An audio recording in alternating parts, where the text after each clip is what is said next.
Guitar companies want your money. Some employ sneaky tactics and devious manipulations to separate you from your hard-earned cash. Brace yourself as we delve into the dark side of the guitar industry, where secrets lurk and deception reigns supreme. You will never find the more wretched hive of scum and villainy. Have you ever wondered why some guitars have a price tag rivaling a small kingdom's treasury? Well, it's not always about superior craftsmanship or unbreakable quality. Sometimes you're just paying for a brand name. In 2022, guitar manufacturers brought in an estimated $10 billion. Yet prices continue to soar while quality stagnates. One of the biggest names in guitar, the esteemed Gibson, has long been embroiled in quality control controversy. Countless disgruntled buyers have voiced their grievances online, paying exorbitant sums for instruments that fail to justify the price. That doesn't mean that the custom Les Paul that you sold a kidney for isn't going to be a stunning instrument. But if you're on a budget, consider other options. Companies like Fender and Ibanez offer well-built mid-range options. Or you can always seek out a sale or a used guitar hiding in the catacombs of your local music shop. Remember, you speak with your wallet. Don't let anyone else dictate your worth. The guitar needs you, not the other way around. I am never gonna financially recover from this. Have you ever felt your guitar lose its magic, its playability deteriorating? Your instinct might be to head to the local guitar shop and finance a brand new guitar. But beware the siren call of a new instrument. For there is a clandestine secret which guitar companies want desperately to hide. This dark magic can transform a cheap Squire Strat into a beast of brilliance, or a $40,000 Les Paul into a wretched abomination. The Enigma is known as guitar setups. It involves aligning the intonation, optimizing the string height, and aligning the instrument to your preferences. Some prefer low, swift strings, nearly riding the fretboard like a rogue rushing towards an enemy across the forest floor, while others seek action so high you could drive a trebuchet under the strings. It's a personalized voyage of discovery that a factory setup can never truly deliver. It pains me to say this, but you don't need a new guitar. You just need a good setup. Before surrendering your credit card to the guitar gods, take in your trusty axe for a tune-up. Just be sure to tell the tech at your local shop what tuning your guitar should be in. Otherwise, you risk strumming a racket like the great Eddie Van Halen guitar disaster.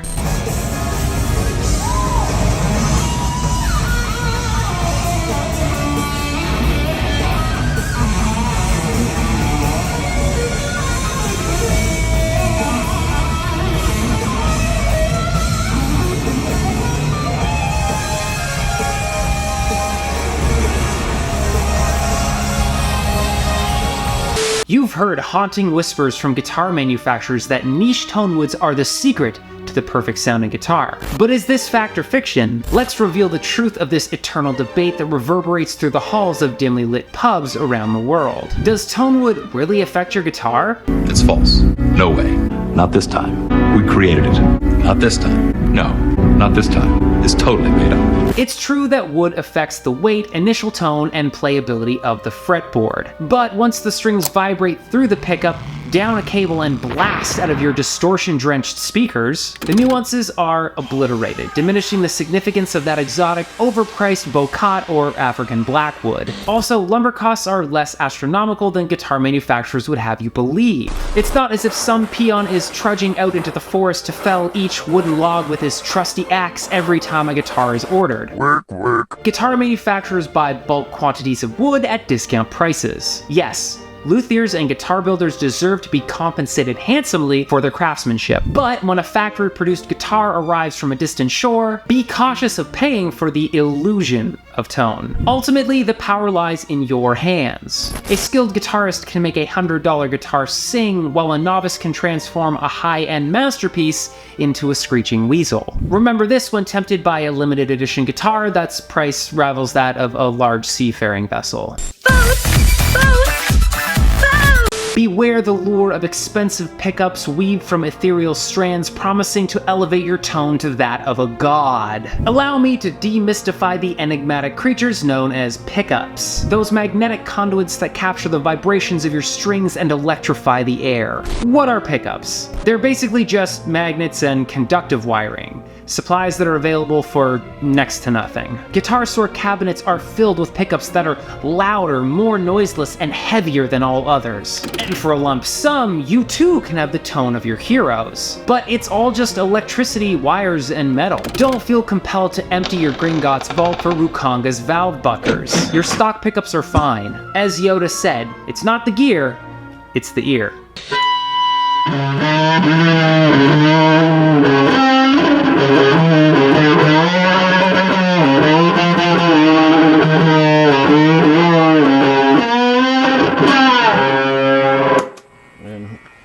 Who says you need to buy a guitar? Have you ever picked up your guitar, strummed a chord, and thought, I could really use a new guitar? Same.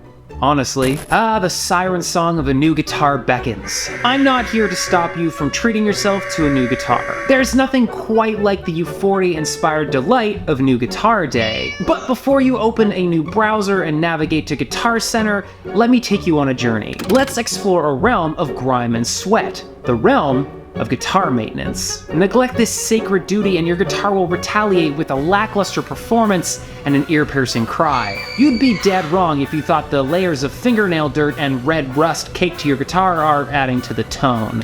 Embrace a sacred cleaning ritual, regularly tending to your guitar's body, changing the guitar strings, and caressing your fretboard in an elixir of lemon oil. Your guitar will thank you, as will your bank account. You probably can't afford a new guitar anyway.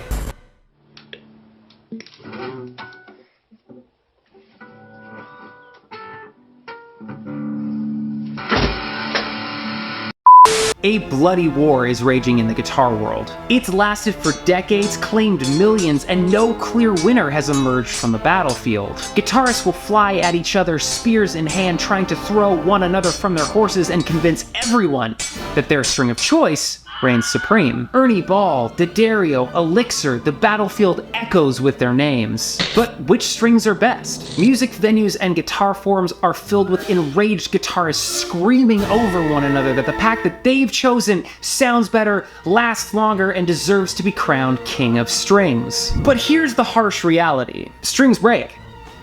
Constantly. Whether you're playing 10-cent Amazon strings or gold-plated Optimas, no string is invincible. The only way to win this battle is to avoid it altogether. Or become a string manufacturer, I suppose? Anyway, find strings that feel good and fit your budget. Those are the best strings. As for me, I use Ernie Ball Slinkies to pluck the strings of destiny. They are beacons of tonal exploration, cherished by many for their prowess. And Blink-182 uses them, so it's a no-brainer.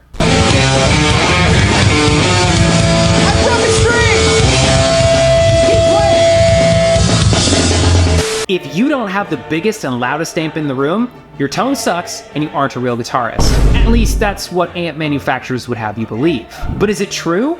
No way. Amp manufacturers strive to convince you that bigger is better, fueling your desire for the newest, loudest, and most tubiest amps. But your amp doesn't define you. Don't be swayed by the siren's call of colossal stacks or the thunderous amplifiers of your heroes. A small combo amp like a Fender Mustang or a Boss Katana will suffice for most players. So long as you can hear it over the troll hammering smash of your drummer, it's loud enough. Most live spaces will mic your amp and run it through the PA, which is far more potent than anything you need to have for practicing in your bedroom. Don't try to slay a dragon with a nuclear warhead when a sword would do the trick. Your family, friends, and your ears will thank you. There's nothing wrong with guitar manufacturers trying to grow their business, and I hope that the guitar industry continues to grow. However, it's vital to maintain awareness. When purchasing a new guitar, establish a budget and resist the allure of pushy sales tactics. Most importantly, remember that practice, not shiny new gear, is what will shape you into a better player.